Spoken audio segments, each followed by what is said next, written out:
મારી તમને બધાને વિનંતી છે, હવના બુદ્ધિમત્તા પ્રમાણે, હવના ભાગ્ય પ્રમાણે હવ કામ કરતા હોય, મારી એટલી વિનંતી છે સમાજને કે ગમે તે જ્ઞાતિનો માણસ હોય, કોઈ દિવસ કોઈનો તિરસ્કાર ક્યારેય કરવો નહીં, કોઈનું અપમાન ક્યારેય ન કરવું.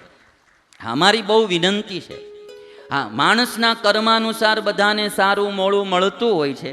કોઈ ધનવાન હોય, કોઈ ગરીબ હોય, કોઈ રૂપાળા હોય, કોઈ કાળા હોય, બધું મળતું હોય કર્માનુસાર, પોતપોતાના અનુસારે. એનો મતલબ એવો નથી કે કોઈ નીચ છે ને કોઈ ઊંચ છે. કોઈ પણ માણસને બધાને સ્વમાન વાલું હોય છે. બને એટલો બધાએ ભાવ આપવો, પ્રેમ આપવો. અને મારું એવું માનવું છે કે મોટાઓ નાનાને એકવાર બોલાવે ને ભાઈ, તો એનો આત્મા બહુ રાજી થાય. ખાસ કરીને રૂપિયાવાળાઓને મારે વિનંતી, તમારે ત્યાં પ્રસંગ હોય, તમારા કોઈ હગાવાલા હોય, ગરીબ હોય, નાના હોય, વ્યવહારે બહુ નજીકના તમારા સંબંધી હોય, એટલે તમારે આમંત્રણ તો દેવું જ પડ્યું હોય અને દીધું હોય, એ તમારે ત્યાં આવે તો તમે જેટલા રૂપિયાવાળાને આદર આપો ને, એથી હવાયો આદર તમારા ગરીબ સંબંધીઓને પણ આપજો.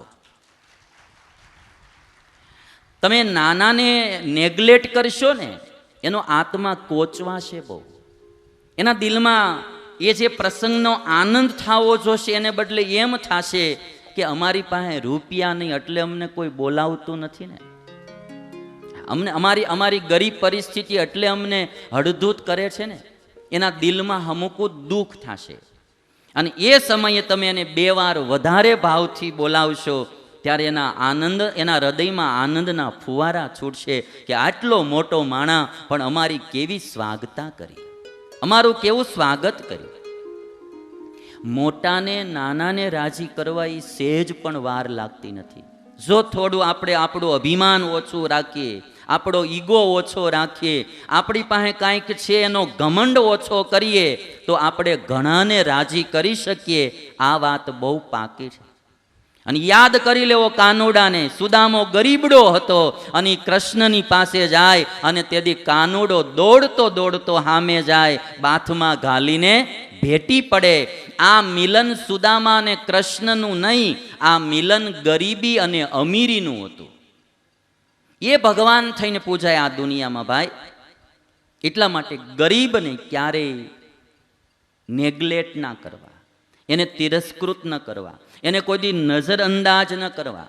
તમે શેઠ હો, જરૂર નોકર તમારે ત્યાં હોય, કર્મચારીઓ હોય, કામ કરતા હોય, એની ભૂલ થાય તો એને કહેવું બી જોઈએ, એને વઢવું બી જોઈએ. પણ સમય આવે તેથી પાછો એને ભાવ પ્રેમ પણ આપવો જોઈએ. કોક દી કાંઈ ખાવાની ચીજ લઈ જાય અને એને ખવડાવવી પણ જોઈએ. દિવાળીના દિવસોએ એને કંઈક ભાવથી ભેટ પણ દેવી જોઈએ. માણસ આ લોકમાં ગરીબ છે, પણ ઘણીવાર દિલના અમીર માણસો પણ હોય ભાઈ. એટલે નાના માણસો હોય. આપણે જ્ઞાતિવાદ તો છે જ ભારતમાં. કદાચ કોઈ નાની જ્ઞાતિના માણસો હોય તો એને તિરસ્કૃત ન કરવા, એને પણ આદર દેવો, એને પણ ભાવથી બોલાવવા. મારી પાસે કોઈ ઘણીવાર કોઈ હરિજન કે કોઈ આવે ને એવી વ્યક્તિ, તો આમ બિચારા મને અડે નહીં, એમ કે ભાઈ બાપુ અમારી જ્ઞાતિ આ છે એટલે અમારે તમને, બિચારા ઓલું કરતા. હું કહું ભાઈ તમે તારે અડ, મને કાંઈ વાંધો નહીં આવે. મેં કીધું આ નાના માણસોને જે આપણે અતિ તિરસ્કૃત કર્યા ને હિન્દુઓએ, એમાંથી ધર્માંતરણ બહુ વધી ગયું છે. પછી એમ થાય કે ભાઈ આપણા હિન્દુઓ કેમ ધર્માંતરણ કરે છે? આપણે એને તિરસ્કૃત બહુ કર્યા છે. નાના માણસને આદર આપો. એક શેઠને ત્યાં દીકરાના લગ્ન હતા, એટલે બે પતિ પત્નીએ, શેઠ અને શેઠાણીએ નક્કી કર્યું કે આપણા મહેમાનો જે આવે લગ્નમાં, એને બધાઈને આપણે કંઈક ભેટ આપીએ. તો કહે છે શું આપીએ? તો કહે છે કે પુરુષો આવે અને સારામાં સારો એક શૂટ, પેન્ટ, શર્ટ અને કોટ લઈ દેવા, અને સ્ત્રીઓ આવે એને સારામાં સારી, ઊંચામાં ઊંચી જે સાડી હોય એ સાડી લઈ દેવી. એટલે શેઠે એના મેનેજરને કહ્યું કે તમે જાઓ અને આશરે 500 જોડી શૂટ અને 500 જોડી સાડી સારામાં સારી તમે લઈ આવો. જોજો કસર ન રાખતા, મહેમાનોને દેવાની હારા મારી લઈ આવજો. ત્યાં એના પત્ની શેઠાણી એટલું બોલ્યા કે આપણા ઘણા બધા નોકરો કારીગરો બધા છે, એ બધા બી આમંત્રિત થશે, લગ્નમાં આવશે. તો એવું કરો, 250 ઊંચા માયલી લાવો ને 250 છે તો થોડી ઓછા ભાવની લાવો. જ્યાં નાના માણસો, કર્મચારીઓ, બીજા ત્રીજા નોકરોને દેવાની હોય એ થોડી હલકી લાવો એમ. મેનેજરને આ રીતે કીધું ને મેનેજર ખરીદી કરવા ગયો. આ બાજુ ઘટના એવી ઘટી કે શેઠના જે કારીગરો બધા હતા, નોકરો બધા હતા, એ બધાને હરખ હતો કે આજ અમારા શેઠના દીકરાના લગ્ન છે.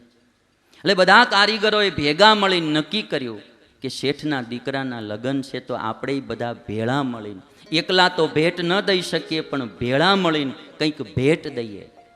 અને બધાએ નક્કી કર્યું, બધાએ પૈસા થોડા થોડા ભેળા કર્યા અને બરોબર જે દુકાને મેનેજર ખરીદી કરવા ગયેલો એ દુકાને આ બધા કારીગરો પાછા ઊભેલા અને દુકાનના માલિકને એમ કહે કે તમારી પાસે સારામાં સારા જે કપડાં હોય ને એ આપો.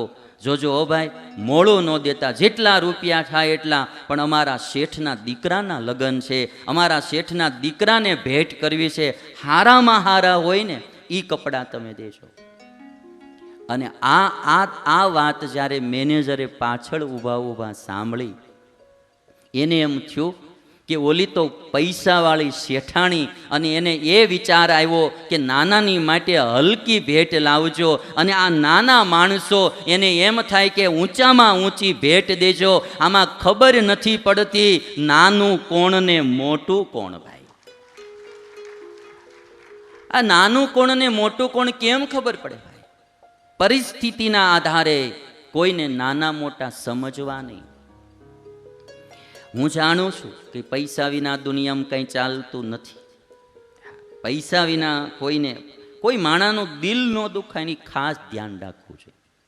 એ પહેલું. આજ અમારે જેના ભાઈને અહીંયા ઉતારો છે ને, તમે અહીંથી ગાડી મોકલી પણ હવે એ ભાઈને કંઈ જડ્યું નહીં, એટલે પછી છે તો એ ભાઈ કહે છે કે હાલો હું મારી ગાડી લઈ લઉં. મેં કીધું સારું, હાલો તમારી ગાડી. હવે એની ગાડી નાની, એમ ટૂંકમાં કે નાની ગાડી, એટલે એને એમ થતું હોય ભાઈ સ્વામી મારી ગાડીમાં ક્યાં જ બેહે. હવે એવું ને, અમે તો ધક્કા ગાડીમાં બેઠેલા છે બાપ. અમારે તો ઓડી આવે ને, મર્સિડીઝ આવે ને, BMW આવે ને, અહીંયા તો જેગુઆરે આવે, નામ બધા આવડે આપણને. કારણ કે બધી ગાડીઓમાં બેહવાનું હોય આપણે. ક્યારેક વાન આવે તો વાનમાં બેહી જાય. એટલે ભગતને એમ કે આપણી ગાડીમાં ક્યાં બેહાડવા, પણ હવે બરોબર સંજોગે ઓલા ભાઈને ચડ્યું નહીં, એટલે પછી કહે છે કે તો હવે આપણી ગાડી. તો એ નાના સાધુને પૂછે કે સ્વામી બેસે ને આમાં? કે ભાઈ બેસે તમ તારે. બેઠા, આવ્યા, એસીને વારે વારે આમ કરે પણ માળું એસી હાલે નહીં.